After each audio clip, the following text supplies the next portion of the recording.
Welcome to the Best in the Game podcast. I'm your host, Mike Jones, aka Jersey Mike. And on today's episode, we will discuss 50 Cent. 50 Cent recently appeared on $1 Million Worth of Game podcast with Gillie and Wallo. The podcast, I believe, was shot during 50's new event in Shreveport, Louisiana, Humor and Harmony Weekend. And 50 is doing big things. He's doing very big things in Louisiana, which we'll get into in a little bit. We got that and much more for you on this episode. But before we get into the show, just wanted to remind y'all to like and subscribe to the channel. Thank you to everybody who's helped support the channel and its content. Producing this podcast and other high quality content and shows has truly been a dream of mine. And y'all helping to keep the dream alive. Keep sharing with everybody and let's keep these fire conversations going. Greatly appreciate y'all. Before we get into 50 Cent's weekend in Shreveport, Louisiana with $1 Million Worth of Game, wanted to provide y'all an update. On the last episode of the podcast, I discussed Dame Dash being forced to sell his shares in Rockefeller Records, which owns 1/3 of Jay-Z's first album, Reasonable Doubt. There's been an update to the auctioning of his property, of his holdings in that company. So Dame Dash's Rockefeller sale delayed amid concerns over child support. Dame Dash's stake in Rockefeller Records will remain in his hands for another few weeks, thanks to a federal judge. On Tuesday, August 27th, Judge Lerberger delayed the planned auction of Dash's 1/3 stake in the company, which was originally set to take place on August 29th. It's now set for September 21st. Let's see what happened. The auction is happening as part of the judgment against Dash in a lawsuit brought by movie producer Josh Weber. Weber won $823,000 in his lawsuit against Dame for copyright infringement and defamation. Proceeds from the sale of Dash's stake in Rockefeller, whose sole property is Jay-Z's debut album, Reasonable Doubt, were originally supposed to pay those damages. Let's see. Now, however, the situation has gotten more complicated. Billboard reports that both New York State and New York City want money from the sale as well, with the city claiming that Dash owes $197,000 in unpaid child support, while the state wants some of the funds to help settle what it says is Dash's $8.7 million tax debt. The judge ruled and explained that the delay is going in place to give Weber a time to set a new higher minimum price for the stake in Rockefeller and to decide on the city's claims to the proceeds. That is from Hip Hop DX. Hip Hop DX reporting Dame Dash, the auction of his stake in Rockefeller Records is being delayed.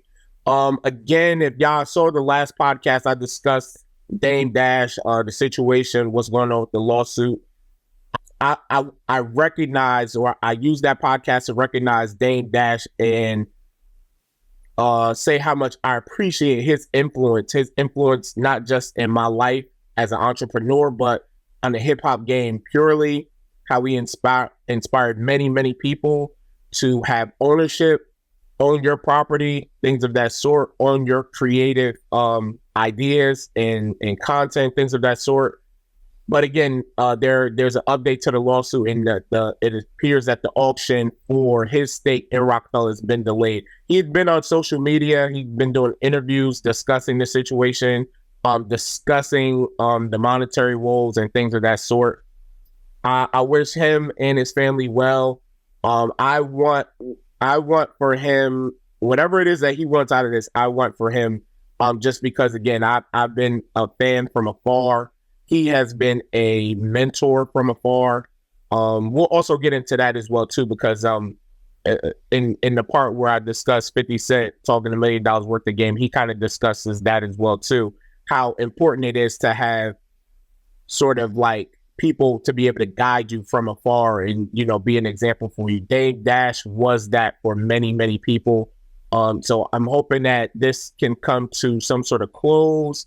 It can sort of end in a positive way for him. Again, I'm sure, as I discussed previously, I'm sure he doesn't want to sell the Rockefeller shares. He doesn't want to sell that stake, but be it that he's in this legal situation, he's kind of being forced to, and I hope that it can help him alleviate any and all financial woes he may be having, as well as sort of like stresses. Like in 2024, we don't want people stressing over anything, stressing over money, things of that sort. It always comes the case that you got to pay what you owe, but hopefully this whole situation will work out for him, and we will keep track of that. So well wishes to Dame Dash and his family, and we'll continue to follow the story here. Speaking of Dame Dash, music, hip hop industry, recently dropped a brand new list for you guys. If you haven't noticed, I've been dropping lists pretty frequent, pretty weekly, just keeping people up to date with the music that I'm listening to, how it is that I'm trying to stay tapped in and listen to the hip hop game, R&B game, other music as well too. But right now, mostly these lists consist of hip hop hits. I recently posted it. So my top five songs that I'm listening to right now this week. I'll start with number 5. Number 5 is Big Glow. Got Big Glow with TGIF. She's always turning up. Glow really, she just always looks like she's having a good time. She's always looking like she's having a good time. Shout out to Glorilla. Shout out to her squad. Shout out to the people behind her, pushing her music, pushing her content. Very, very consistent. Very, very consistent. She had that one song with Fabio. I wasn't a fan of that. I wasn't playing that. That was not the go-to. Had the good Uchiwali sample in there. We always love a good sample, but you gotta do something with it. And she didn't on that. But TGIF is a bop. It's going up every day, so that's definitely on the playlist, and we got that at number 5. Number 4 on my top 5 playlist this week. Rest in peace to the OG Fat Man Scoop. Can't believe he's no longer here with us. For a very long time, the voice of New York radio, hip hop radio. But number 4 on the list is Fat Man Scoop, Be Faithful. Many people familiar with this track. Many people know the line, "What's your zodiac sign? What's your zodiac sign?" Fat Man Scoop, amazing voice in hip hop.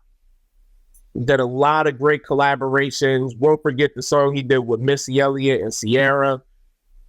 Just huge voice in hip hop, and condolences to he, his family, everyone close by, everyone that knew him. But he's been heavy on the rotation. It's very unfortunate. I do see conversations going on online in regards to the incident that occurred in which it appears that he passed away. It was during a live performance. He was on stage, and I see the comments. I see people talking about how, it's kind of poetic in its poetry that he passed away doing something that he loved, which was hyping up the crowd, getting them ready to go, DJing on the set, things of that sort. Certainly, in that moment, might have been a little bit distasteful. A few days later, being able to kind of think about it, ponder on it, like, yeah, there is a little bit of poeticness to it, but certainly great impact on hip hop. I'm sure that this situation has maybe adversely affected his family, and I'm wishing them all the best for a guy who has inspired so many. Again, the voice of New York hip hop radio. I just watched the interview of Fat Man Scoop. He was discussing the old lineup from back in the day on Hot 97. It was just like, he made a great point. He was just like, there would never be another lineup like that. He talked about how he did the overnight show, I believe from 12 to 4 or 5 in the morning. Funk Flex had it on lock up from 7 p.m. to 11 p.m. Angie Martinez before that. DJ Enough on there as well. Just legendary hip hop head, legendary radio personality, and we won't forget her. We won't forget her. Fat Man Scoop at number 4 on my top 5 list. Be faithful. Number three on my top 5 list. This song still go up, y'all. Like That by Future and Metro. That song still goes up. I listen to that, turn that on. It's a good vibe. I got to get it in when I'm in the gym. I got to hear something with some energy. Of course, that song features Kendrick Lamar. Kendrick Lamar dropped a crazy verse on there, responding back to Drake and J. Cole's first-person shooter. The song is still fire. It's still charting as well, too, I believe. I believe that song is still charting on Billboard as well. But I got it number 3 on my top 5 listens this week. At number 2, we got Latto, Copper Code. Latto's recent album release, Sugar Honey Iced Tea. The album is good, y'all. It's good. It's a very good listen front to back. She's giving you a little bit of everything. She got some maturity on there. She got some ratchet on there. She's giving you vibes on there. She's giving you lovey-dovey on there. Copper Code, one of the more sort of thug love type of songs on there, but it's also a good smash hit. So Latto got her position in number 2 spot on my top 5. Number one though on my top 5 list this week, hip hop music that I'm listening to. We got Drake. Drake is back. Drake never left. To be honest with you, Drake never left. Seeing the conversations online, a lot of people talking about, after the whole Kendrick beef, maybe he should take a break, take some time off. That's not Drake's way. That's not what he wants to do. And if we all don't know by now, Drake is going to do what it is he want to do. And he wants to keep giving us great music, great bops, great content. He dropped another 100 gigs of more music, had this song on there, No Face. No Face is going up. So that's my number one. That's my number 1 song on my top 5 list of listens this week. You could check this list out. I have this list posted on my, what is it called? It's Twitter. It's on my Twitter account, X account, whatever the hell you want to call it. You could check it out. Be sure to check me out on Twitter X, where I will be posting my top 5 songs weekly of what it is that I'm listening to. Let me know your thoughts. Let me know your thoughts on this list. Are you rocking with any of these songs? Are you rocking to Drake? Are you rocking with Latto right now? You still listening to Like That by Future and Metro? Are you down with Fat Man Scoop? Are you going to remember his contributions to hip-hop? And are you rocking with Big Glow, holding it down? Check that out. Speaking of hip-hop, I want to jump into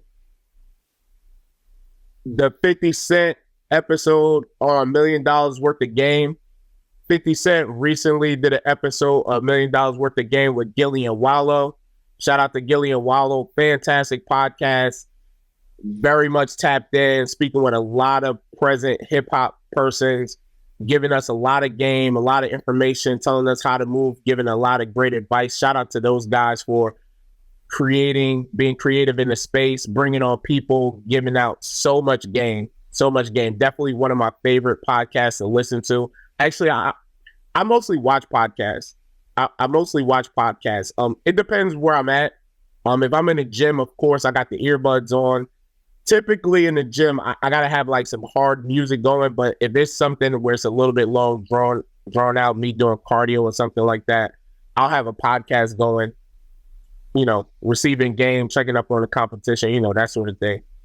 But Gillie and Wallo, they had 50 Cent on. 50 Cent was in Shreveport, Louisiana, where he's doing huge things. 50 recently opened a production studio in Shreveport. So with the production studio, his plan, he's creating jobs. He's creating a strong economy out in that area. And he's here to stay. He's very serious about this TV game. And he gave a lot of great information and contact to Gillie and Wallo regarding him placing his stamp sort of in the television series space. So they talked about a lot of things. It was a really great interview. I believe it was about an hour. The episode was entirely about an hour. He touched on a lot of things. 50 discussed how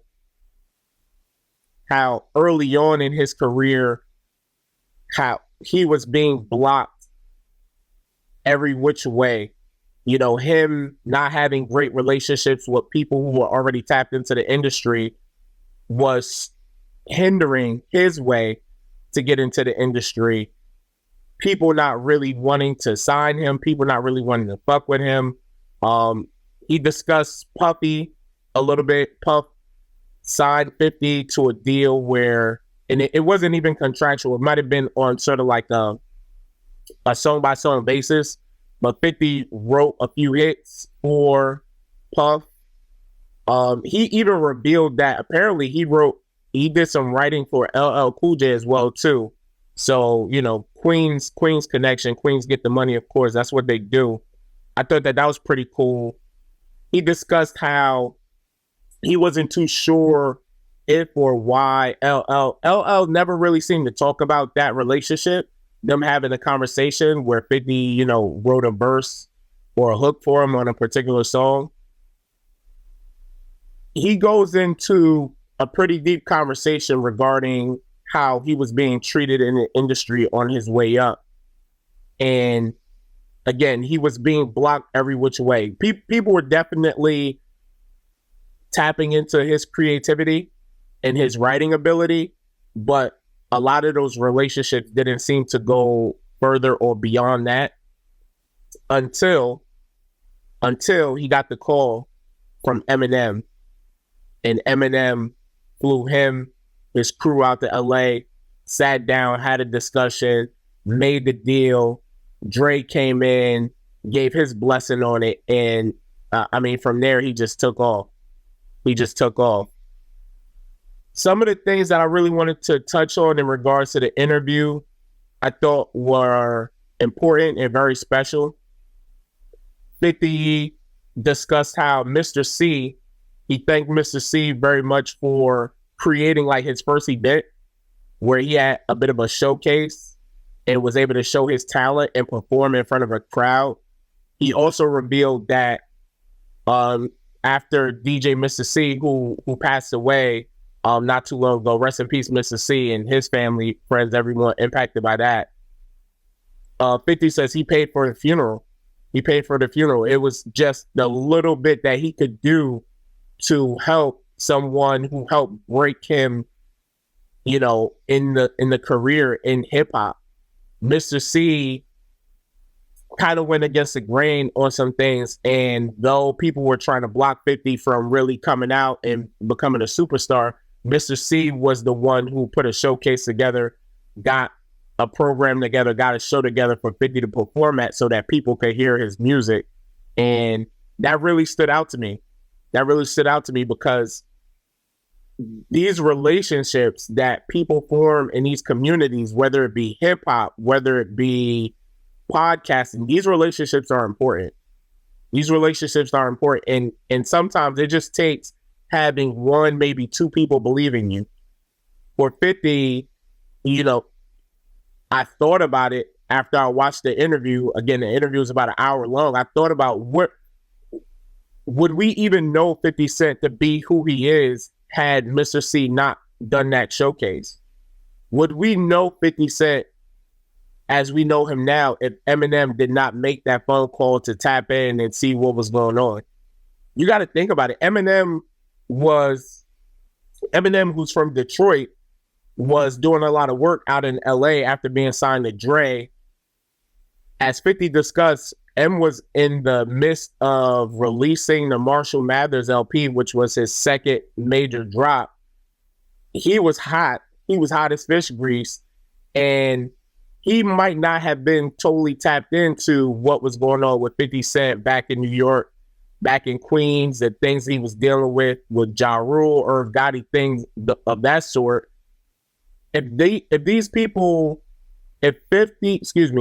If Mr. C and Eminem are following what these other people are doing in the industry, such as like Puffy, etc., we may not know 50 Cent to be who he is today.